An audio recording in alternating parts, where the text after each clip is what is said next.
अरविंद, अमृतपाल की गिरफ्तारी, पुलिस के शिकंजे में आना पंजाब पुलिस के लिए, सरकार के लिए, एजेंसियों के लिए और भारत के लिए कितनी अहमियत रखता है? क्योंकि भारत तोड़ने की पूरी ये प्लानिंग में था, क्योंकि आईएसआई का कनेक्शन, एजेंट से मुलाकात, फंडिंग, देश विरोधी गतिविधियां, ये सब कुछ सामने आ चुका है। तो ये कितनी बड़ी उपलब्धि और कितनी बड़ी ये राहत के सांस लेने वाली खबर?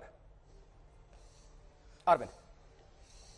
नहीं, देखिए, बिल्कुल बड़ी कामयाबी भी है आशुतोष और बहुत बड़ी राहत भी है, लेकिन दूसरी चीज ये भी है कि अमृतपाल पूरी तरह से एक्सपोज्ड हो गया था। जिस तरीके से जब उसे पकड़ने की कोशिश की गई थी और वो फरार हो गया था, और उसके बाद जिस तरह से वो फरार होकर भाग रहा था, आज तक ने बाकायदा तस्वीरें दिखाई थी कि किस तरीके से वो बाइक से भाग रहा था, उसके बाद अलग अलग तरीके से वो भाग रहा था। तो कंप्लीट एक्सपोज हो गया था।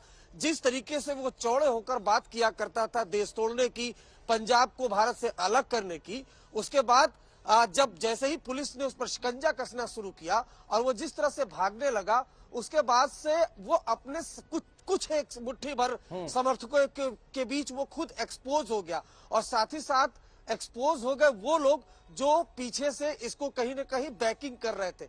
और जो सोर्स बताते हैं, कहीं न कहीं आईएसआई को भी एक बड़ा झटका लगा है, क्योंकि पंजाब में किसी तरह का बहुत बड़ा समर्थन अमृतपाल को मिला नहीं। मैं खुद पंजाब में मौजूद था, पूरी तरह से शांति थी। हालांकि एहतियात के तौर पर कुछ दिनों तक इंटरनेट जरूर बंद था, लेकिन किसी तरह का अमृतपाल को कोई सपोर्ट वहां पर मिला नहीं, जिसके बाद वो लगातार भाग रहा था दिल्ली, उत्तर प्रदेश, उसके अलावा अलग अलग जगहों पर। उसके बाद पंजाब पहुंचा, सरेंडर करने के लिए पहुंचा था, लेकिन हालांकि सरेंडर क्यों नहीं कर रहा था, ये अपने आप में बड़ी बात थी।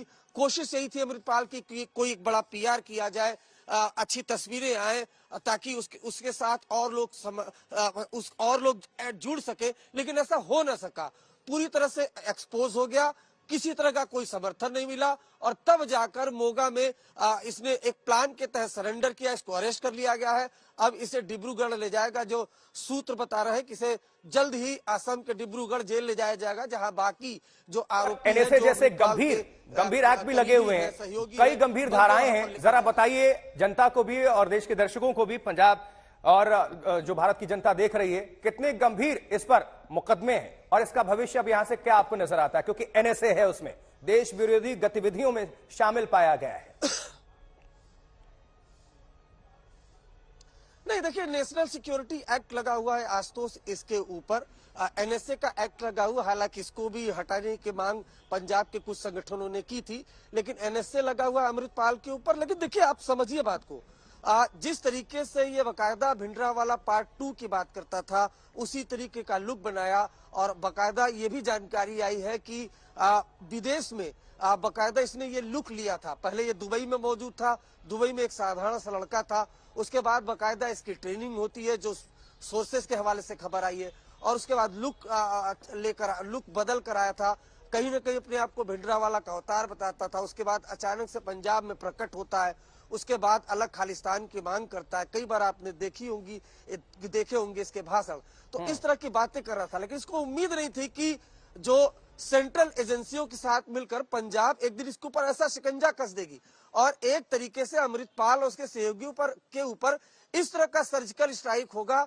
जो अनप्रेडिक्टेबल था। रणनीति के तहत सर्जिकल स्ट्राइक किया गया, और उसके बाद जो मैं खुद पंजाब में था आशुतोष, पंजाब पुलिस ने उम्मीद की थी कि वो सरेंडर कर देगा, लेकिन हुआ ऐसा नहीं।